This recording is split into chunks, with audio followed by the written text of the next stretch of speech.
Did you know that you cannot just add up percentages? We do it a lot in business, but there's a couple of things to really look out for. Hello, I'm Tom. Welcome to my channel where we talk about continuous improvement in an industrial setting.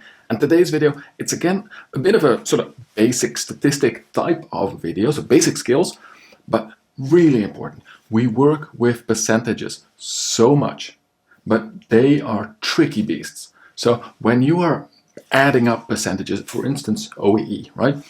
If you're just adding those things up, you're probably making some pretty large mistakes.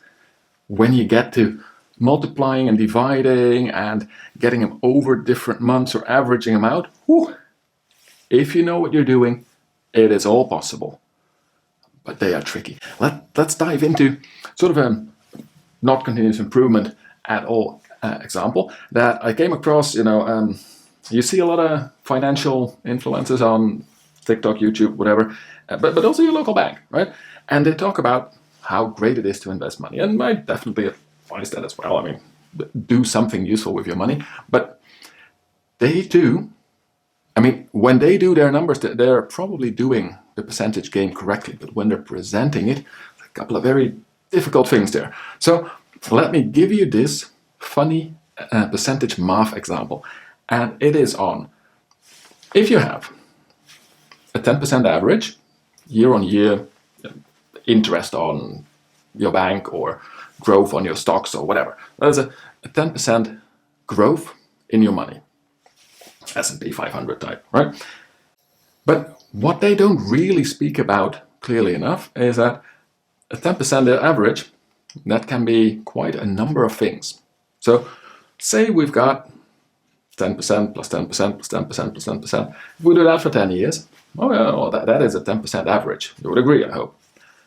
Now, how about if we get plus 20% this year, plus nothing next year, plus 20% in the third year, plus nothing the fourth year? That also averages out to 10%. Agreed? But it does create a bit of a different sum at the end of those 10 years. And I'll also show you a way more extreme example. Let's say that this year we double our money, plus 100. But the next year, stock markets crash, minus 80%. Luckily, the third year, again, plus 100. Fourth year, minus 80.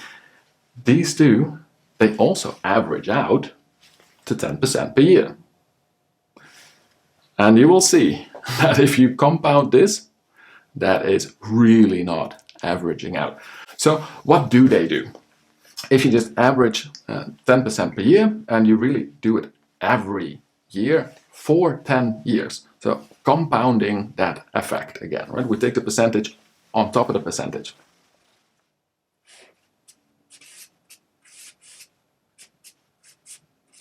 What you actually get is you will not just double your money, you will double and a half your money. You get 259% of your money, so plus 159%.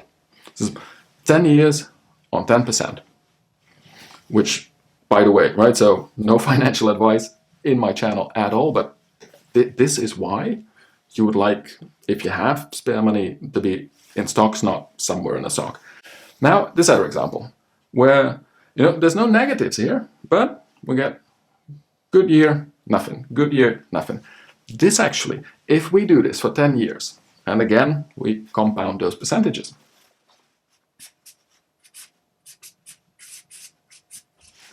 we only get 249% extra.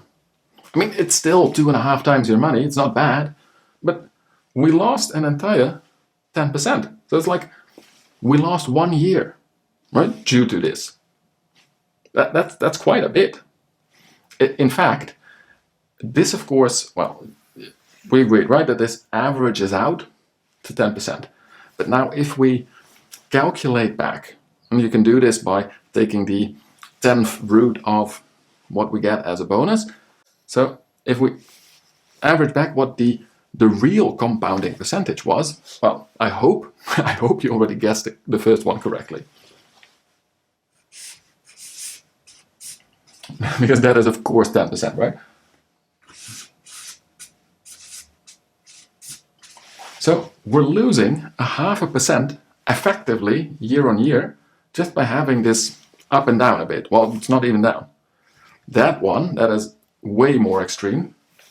It, well, it gets to 99%.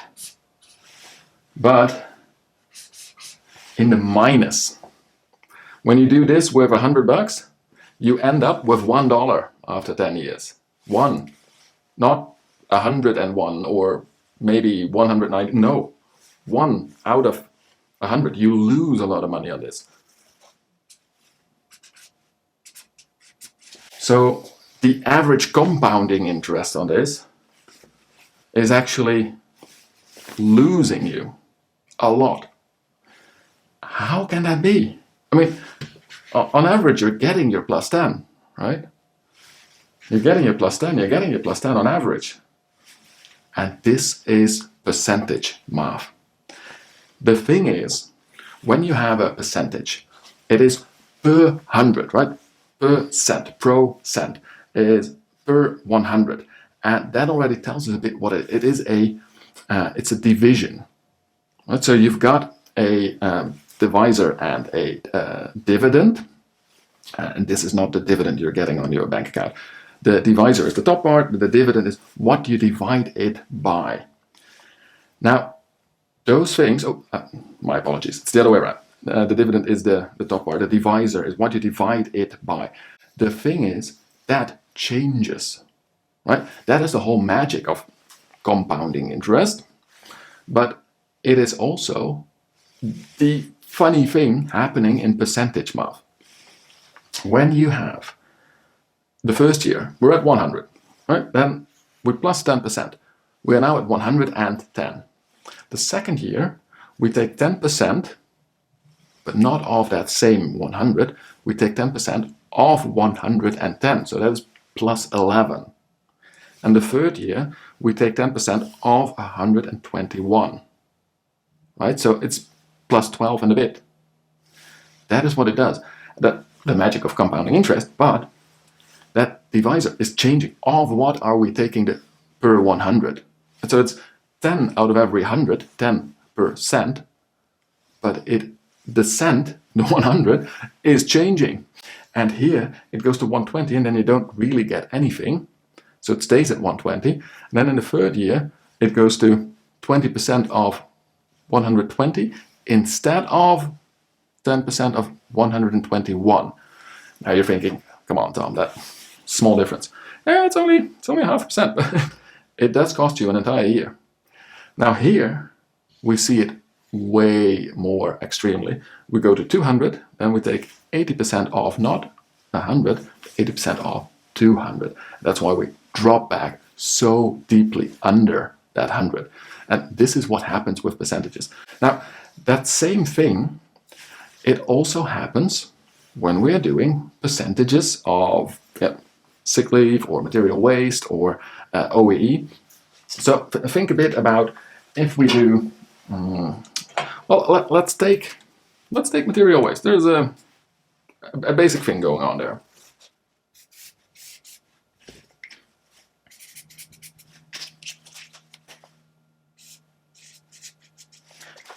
We wasted 20% of our materials.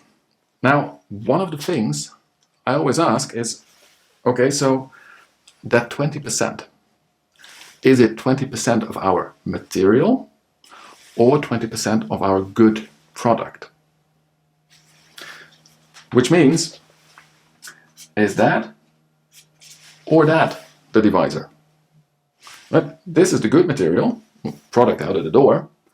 If we say we wasted 20% of that, that is the same as wasting about 16% of the total material. Still following along? Have I lost you? I hope not, but this is what happens with percentages, right? You take a percentage of something. That means that it is super important in your organization. So when you're, after watching this video, right, when you go back and you look at a loss deployment, when you look at the material waste that has been produced in your company, think about that. how do you define material waste? Do you define it as a percentage of the materials that came in, or do you define it as a percentage extra that you needed to buy on top of the material that actually is in the good product? Now, both are absolutely correct methods, but it does have different consequences in your costing, your loss analysis, things like that, right? It also is important for how you measure. So where you measure, how you report, and it's pretty common for companies, for factories, that I see that this is mixed up. So for instance, at the daily level, they have a percentage of what they throw away of all of the materials that came in that day. So they take this as a divisor. Then at the monthly level, the finance reporting is done at this level. And suddenly, the percentage of waste is a lot higher. How can that be? Well, the percent per 100, the 100 has changed, right? The 100% here is higher, a good 20% or actually 25% higher than the 100% here. So if you have the same amount, but you have to make a percentage out of it that describes it, that what is 100%, if that becomes lower, then your percentage must be higher to get to the same number. This is why, if you can, work in absolute numbers, right? So don't work with the percentages everywhere. So in your calculations, go to absolutes.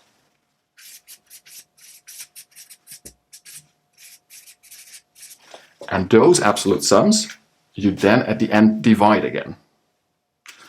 As we saw here, when they're going up and down, that doesn't really add up. You get the same if you say, we'll stick with this, material loss every day of the month.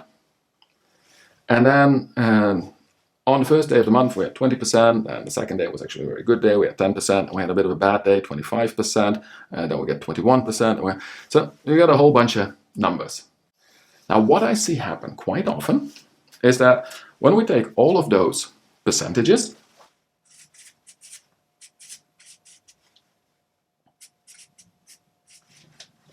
I made a very difficult calculation for myself. In fact, I might have to just cheat a bit.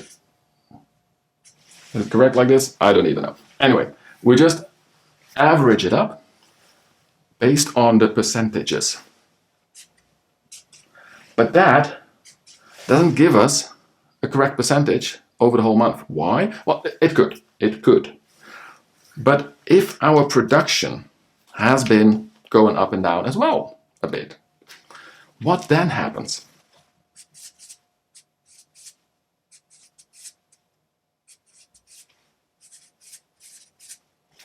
Now you see that 20% waste number has a higher production volume on it than this 15% number. So you should also count it more often with higher weight. So here we get into a weighted average. Now this is something you will have used probably from time to time. You sort of intuitively know that this is needed. And if you do this in Excel, what you would probably use, right, this here is the function average. There is no real weighted average function in Excel yet. I sort of hope they make it. But what you basically do here is you sum the percentages and you divide it by the count. Okay, so we can do that. What you would do here is you sum product. These products, so 20% of 100, 20% of 120, 10% of 150. So you sum product.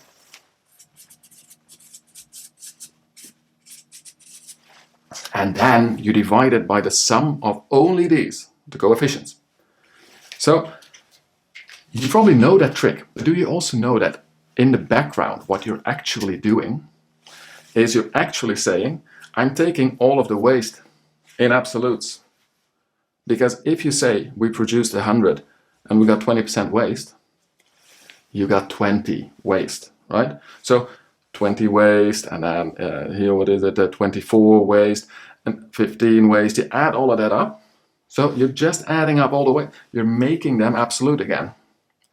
And then you are dividing it by the sum of all your production. So how you got to this 20% in the first place was to take the absolute amount of waste and divide it by the absolute amount of either production or total, right? Make sure you make the same choice here. But you did that. And then you just do this same percentage calculation, but on absolute sums. That is how you work with percentages. That is also what you sort of need to do here. Just go through it. If you compound them, the divisor changes so often that it's difficult. You can't really get that into a very nice way to do absolutes. You'll just have to calculate it. There are formulas to do this. There's definitely, you've got all your compound calculators and stuff like that. But as soon as this happens, those formulas are not really going to help you anymore, right? So there's even more difficult formulas to get. It's not worth it. Put it into Excel or a calculator or whatever. Get it done. But for any of your reporting, this same happens with OEE, right? You probably already understand that when we're talking about different OEEs of different days or different lines that have a different plate speed and stuff like that, right? You cannot just add them up. You also cannot just average the OEEs over months that have different working days, working hours, different effective time. Just get all those parts of your OEE, like your effective time, your all of your breakdowns, all of your performance or losses, your availability losses, just make them absolute in minutes and then divide it by the total minutes that are in your period. Right? So use that method. And this happens a lot when you are building your reports. So when you are making a Power BI, an Excel, whatever type of reporting, you draw in a lot of data. And what you will usually really want to do is you want to make them sort of flexible, right? So I want to be able to pivot table into weekly or daily or monthly or yearly averages and reports. Do those things by using absolutes, please. So calculate everything into their absolute values, or just keep adding those things up. And then in Power BI, you add a measure. So you don't put the percentage per se in the table itself. You make it a measure that is in your report, and Tableau will have the same. Or when you do this same sort of work, when you do it in a pivot table, add up the actual sums and then make a calculated field. So calculated field in a pivot table, it does basically the same as a measure in Power BI. You make this calculation after adding up all of the absolutes. That will save you a lot of headaches. So if you have sort of a half a clue what I'm talking about, or right now are thinking, oh wait, I did things like that, go through your reports. Check whether or not you did this. Now, if you've been watching this whole video and you're saying, yeah, well, of course, Tom, I know, you probably did it correctly already. It's just, I see this quite a lot. So the main points to take away: know what your divisor is, right? Are we expressing our percentage as a percentage of the absolute total, so the big total, the incoming total, or are we expressing our percentage as a percentage of what remains? Both are correct, but they have different implications. When we're adding up percentages or averaging them out, please go back to the absolute sums. You could do this by making the sum product divided by something. It does the same in the background. This is a relatively heavy calculation if you just add up the absolute sums because you have them in the data anyway. It is a lighter calculation. Either of these works. Be aware that the effect of saying, well, on average it was 15%, on average this is 10%, but the underlying percentages and the resulting divisors, they do a lot. And they can go from becoming rich to becoming dirt poor. But they can also, and the effect will not be as bad. I chose these because they are really showing the effect. But they also work through in lower percentages, but they work through in many of your reports. So be aware of that. Treat percentages with some care. They are a wonderful tool, but they are tricky because they're a division, and divisions are tricky if you don't know what you're doing. Now, I hope that this sort of triggered you. Maybe you'll catch some mistakes in your company or your own reports, and you can just explain things to your colleagues, to your friends better. Correct those mistakes before they really hurt your business. If this, got you thinking about your own reports, don't forget to hit that like button. Also, I know that these type of videos, like the one I did on the normal distribution, and also this one on percentage, they're not really continuous improvement. They're also, if you don't know this stuff, you don't know that you don't know. I understand that, but still, if there's a couple of those sort of concepts that you're struggling with, or that you would like me to explain so that you can more easily explain it to your colleagues who maybe don't understand, let me know in the comment. I think that these are pretty useful for our CI community, but I would like to know from you as well. Are these type of videos, are they useful? Oh, and how do you like my new lights? Is it distracting? Is it nicer? I sort of like it, but let me know. The white background can always come back. Okay, that's it for now. Enjoy these percentages, and please also don't forget that you have to enjoy the continuous improvement journey.